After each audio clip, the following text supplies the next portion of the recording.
नमस्कार दोस्तों, स्वागत है आपका आपके अपने YouTube channel current affairs by M K sir पर। दोस्तों, आज हम इस वीडियो में 12 जून 2026 के 15 मोस्ट एमपी टॉपिक को कवर करेंगे और हर क्वेश्चन के बारे में इंपॉर्टेंट फैक्ट भी जानेंगे। तो पूरा वीडियो बड़े ध्यान से देखना। लास्ट में आपका टेस्ट होगा जिसके आंसर आपको कमेंट करने हैं। साथ ही दोस्तों, ये एकमात्र चैनल है जहाँ पे हर रोज सुबह 8 बजे 15 मिनट जितने कम समय में आपको हर दिन के 15 मोस्ट एमपी टॉपिक को डिटेल में भी कवर करवाया जाता है और साथ ही अगले दिन के 15 क्वेश्चन का रिवीजन भी करवाया जाता है। तो जो लोग चैनल पर पहली बार आए हैं उनसे रिक्वेस्ट है कि एटलीस्ट 10 दिन के लिए चैनल को रेगुलर फॉलो कीजिए। आपको काफ़ी कम समय में करंट अफेयर्स में पूरा आपका इजीली कवर इजीली हो जाएगा। और दोस्तों, अगर अभी तक चैनल को सब्सक्राइब नहीं किया तो प्लीज़ जल्दी से कर लीजिए। तो चलिए वीडियो स्टार्ट करते हैं। बाल श्रम के विरुद्ध विश्व दिवस प्रतिवर्ष कब मनाया जाता है? तो दोस्तों, ये जो बाल श्रम के विरुद्ध जो विश्व दिवस है यानी कि world day against child labour, वो मनाया जाता है 12 जून को। इसकी शुरुआत ILO यानी कि अंतर्राष्ट्रीय श्रम संगठन द्वारा वर्ष 2002 में की गई थी। दोस्तों, भारत का जो संविधान का अनुच्छेद 24 है उसके तहत कारखानों या खतरनाक रोजगारों में 14 वर्ष से कम उम्र के बच्चों के नियोजन पर रोक लगाता है। भारत सरकार ने इसे सख्ती से लागू करने के लिए बाल श्रम निषेध और विनियम संशोधन अधिनियम 2016 भी पारित किया था। संयुक्त राष्ट्र के जो SDG है यानी कि सतत विकास लक्ष्य, उसमें 8.7 के तहत सभी रूपों में बाल श्रम को समाप्त करने का लक्ष्य रखा गया है। अगर बात करें 2026 की थीम की, तो इस बार की थीम है बाल श्रम को रेड कार्ड, बच्चों के लिए उचित खेल, वयस्कों के लिए सम्मानजनक कार्य।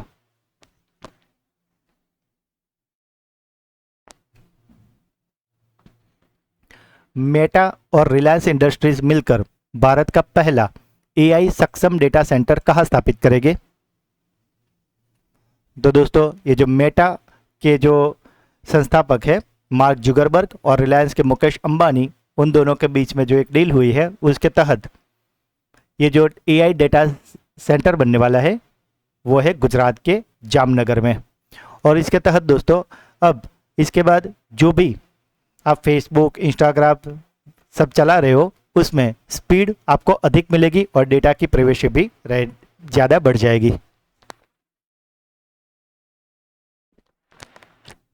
दुनिया की नंबर 1 अंडर 13 टेनिस खिलाड़ी हाल ही में कौन बनी है? तो दोस्तों, दुनिया की नंबर 1 अंडर 13 टेनिस खिलाड़ी बन गई है। उनका नाम है सृष्टि किरण। सृष्टि किरण की अगर बात करें तो वे कर्नाटक के बेंगलुरु की रहने वाली है। अंतर्राष्ट्रीय जूनियर टेनिस सर्किट पर लगातार बेहतरीन प्रदर्शन करते हुए वह इस आयु वर्ग में शीर्ष पर पहुंच गई है और उन्होंने हाल ही में लगातार 5 ITF जूनियर खिताब अपने नाम किए हैं।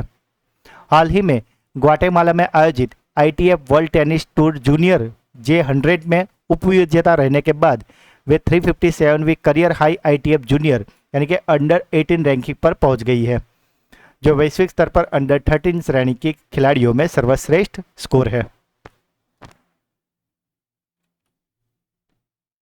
सड़क दुर्घटना पीड़ितों की सहायता के लिए राहवीर योजना हेतु सड़क मंत्रालय ने किसके साथ साझेदारी की है? तो दोस्तों, ये जो सड़क दुर्घटना में जो पीड़ित होते हैं उनकी सहायता के लिए जो योजना चलाई गई है राहवीर योजना, और इसके लिए साझेदारी हुई है रैपिडो के साथ।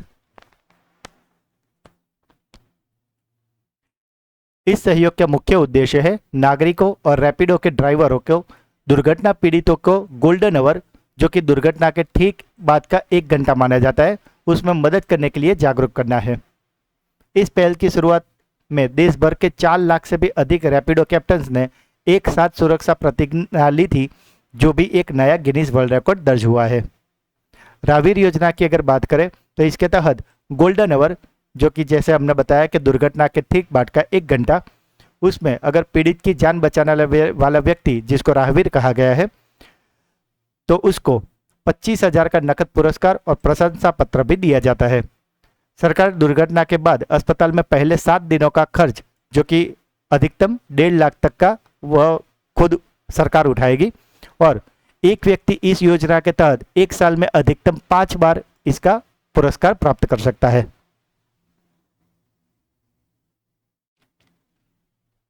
किस भारतीय राज्य के आपदा प्रबंधन ढांचे को ब्रिक्स में अंतर्राष्ट्रीय मान्यता प्राप्त हुई है? तो दोस्तों, ये जो ब्रिक्स में अंतर्राष्ट्रीय मान्यता है वो प्राप्त हुई है उत्तराखंड को।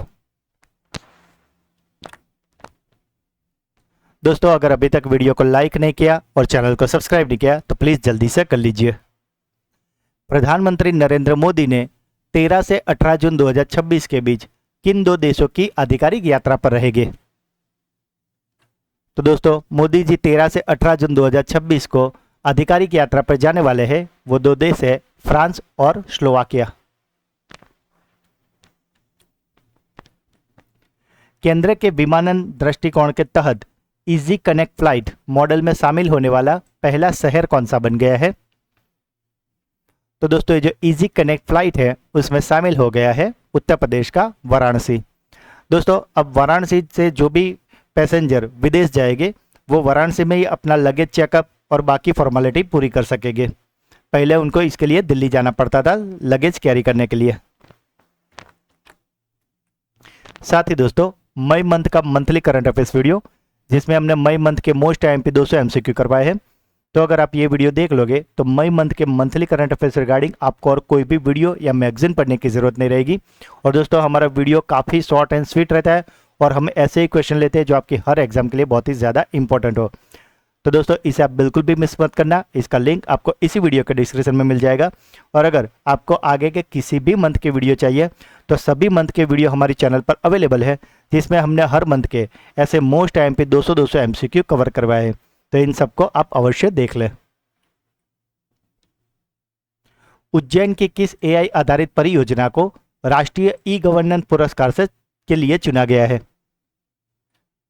तो दोस्तों, ये जो ई गवर्नेंस पुरस्कार के लिए जो चुनी गई है वो उज्जैन की एआई आधारित परियोजना का नाम है त्रिनेत्र। और इसके तहत वहाँ पे काफ़ी ज़्यादा सर्वेलेंस के लिए ऐसे जो सीसीटीवी कैमरा होते हैं वो रखे जाएंगे।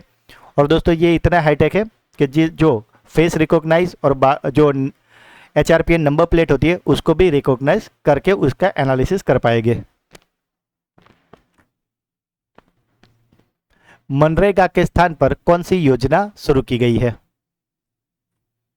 तो दोस्तों, जो पहले आती थी मनरेगा, जिसके तहत 100 दिन की रोजगार गारंटी दी जाती थी, लेकिन अब मनरेगा का स्थान ले लिया है BBG राम ने, यानी कि विकसित भारत रोजगार और आजीविका गारंटी मिशन।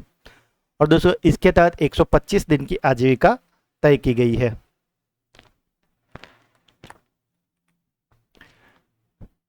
सैम्पलिंग डायलॉग 2026 का आयोजन कहाँ हुआ है?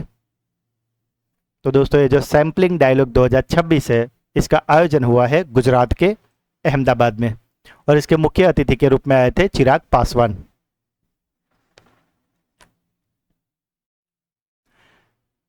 स्पोर्ट्स अथॉरिटी ऑफ इंडिया ने खेलों को मजबूत करने के लिए किस देश की सुकुबा यूनिवर्सिटी के साथ 3 साल का समझौता किया है?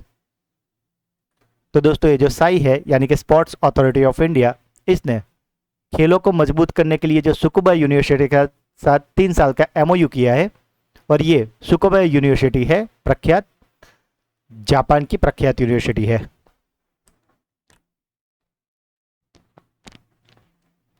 सिविल सेवा प्रारंभिक परीक्षा यानी कि BPSC और UPSC उत्तीर्ण करने वाली महिला अभ्यर्थियों को सहायता राशि देने की घोषणा किस राज्य ने की है?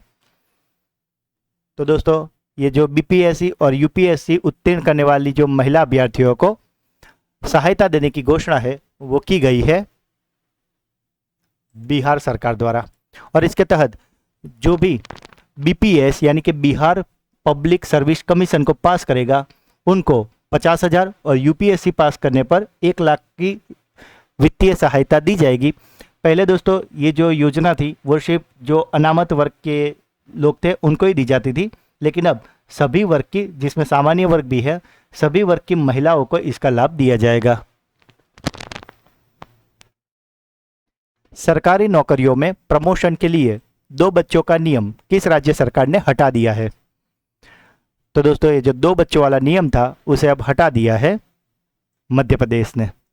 पहले दोस्तों ऐसा था कि मध्य प्रदेश में अगर 2 से अधिक बच्चे होते थे तो उनको प्रमोशन के लिए डिनाई कर लिया जाता था, लेकिन अब सरकार ने ये रूल्स हटा दिया है और अब 2 से ज़्यादा बच्चे होने पर भी उनको प्रमोशन के लिए वैलिड माना जाएगा। साथ ही दोस्तों जनवरी, फरवरी और मार्च का मंथली करंट अफेयर्स वीडियो, जिसमें हमने मोस्ट टाइम पे 600 MCQ कवर किए हैं। तो दोस्तों अगर आप ये वीडियो देख लोगे तो एक ही वीडियो में आपके पूरे 3 मंथ का, यानी कि जनवरी, फरवरी, मार्च का मंथली करंट अफेयर्स एक ही साथ कवर हो जाएगा। तो दोस्तों इस वीडियो का लिंक भी आपको इसी वीडियो के डिस्क्रिप्शन में दे रखा है, और अगर आपको इन सभी मंथ के इंडिविजुअल वीडियो चाहिए तो वो भी हमारे चैनल पर अवेलेबल है। दोस्तों ये सारे क्वालिटी क्वेश्चन हमने लिए हैं, तो इसे आप बिल्कुल भी मिस मत करना। IGL यानी कि इंद्रप्रस्थ गैस लिमिटेड के नए प्रबंध निदेशक के रूप में किसे नियुक्त किया गया है? तो दोस्तों IGL के प्रबंध निदेशक के रूप में चुने गए हैं कुमार शंकर। ईरान ने किस देश के खिलाफ ऑपरेशन नासिर शुरू किया है? तो दोस्तों ये जो ऑपरेशन नासिर है इसे शुरू किया गया है ईरान द्वारा इजराइल के अगेंस्ट।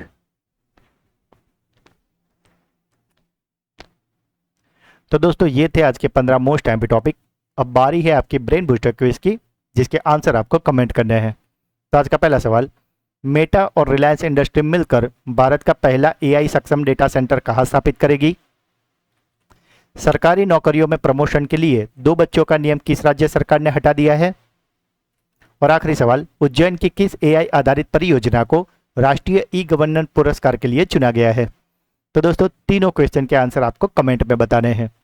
और दोस्तों अब बारी है आपके सुपर फास्ट फ्लैश रिवीजन की, जिसमें कल के जो 15 क्वेश्चन थे उसका एक फटाफट से फ्लैश रिवीजन कर लेते हैं। तो दोस्तों कल का पहला क्वेश्चन था, अंतर्राष्ट्रीय खेल दिवस कब मनाया जाता है? तो दोस्तों जो इंटरनेशनल डे ऑफ प्ले है वो मनाया जाता है 11 जून को। एपिडा ने हाल ही में किस राज्य की प्रसिद्ध तेजपुर लीची की पहली खेप दुबई को निर्यात की है? तो दोस्तों ये जो तेजपुर लीची है वे है असम की। भारत के 8वें क्षेत्रीय मौसम विज्ञान केंद्र का उद्घाटन हाल ही में कहाँ किया गया है? तो दोस्तों क्षेत्रीय मौसम विज्ञान केंद्र का उद्घाटन हुआ है लखनऊ में। New Taipei city athletic open 2026 में महिलाओं की लंबी कूद में किस भारतीय खिलाड़ी ने स्वर्ण पदक जीता है? तो ये जो स्वर्ण पदक है वो जीत लिया है शैली सिंह ने। पहली विश्व योगासन चैंपियनशिप 2026 में भारत ने कुल कितने पदक जीते हैं? तो दोस्तों भारत ने कुल जीते हैं 114 पदक। विश्व वायु गुणवत्ता रिपोर्ट 2025 के अनुसार भारत किस स्थान पर है? तो दोस्तों ये जो वर्ल्ड एयर क्वालिटी रिपोर्ट आया है उसके तहत भारत है 6वें स्थान पे।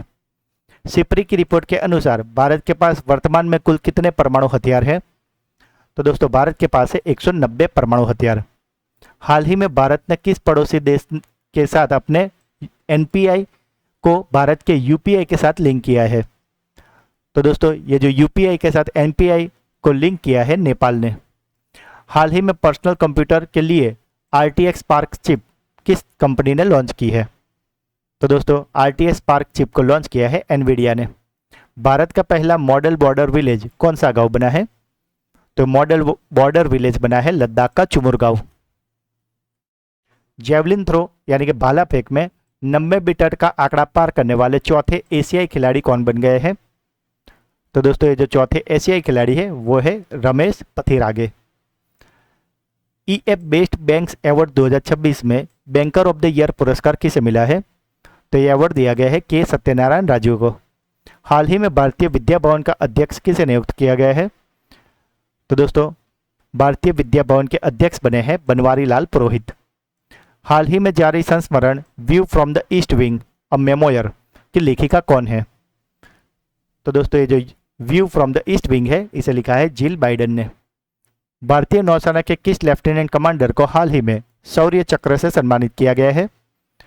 तो दोस्तों ये शौर्य चक्र से सम्मानित हुए हैं सूरज प्रसाद। तो दोस्तों ये थे कल के 15 मोस्ट टाइम टॉपिक, जिसे फिलहाल तो हमने काफ़ी क्विक रिवीजन कर लिया है, पर कल के वीडियो में हमने सारे क्वेश्चन को काफ़ी डिटेल में और अच्छे से पढ़ाया था। तो अगर अभी तक आपने वो वीडियो नहीं देखा तो उसका लिंक आपको इसी वीडियो के डिस्क्रिप्शन में मिल जाएगा, उसे आप अवश्य देख लेना। और साथ ही अगर आप हमारे चैनल के वीडियो को डेली फॉलो करते हो तो आप कोई भी कॉम्पिटिटिव एग्जाम की तैयारी कर रहे हो उसमें आपको निश्चित फ़ायदा होगा। तो दोस्तों, अगर आज का वीडियो आपको अच्छा लगा है तो जल्दी से लाइक कर दीजिए।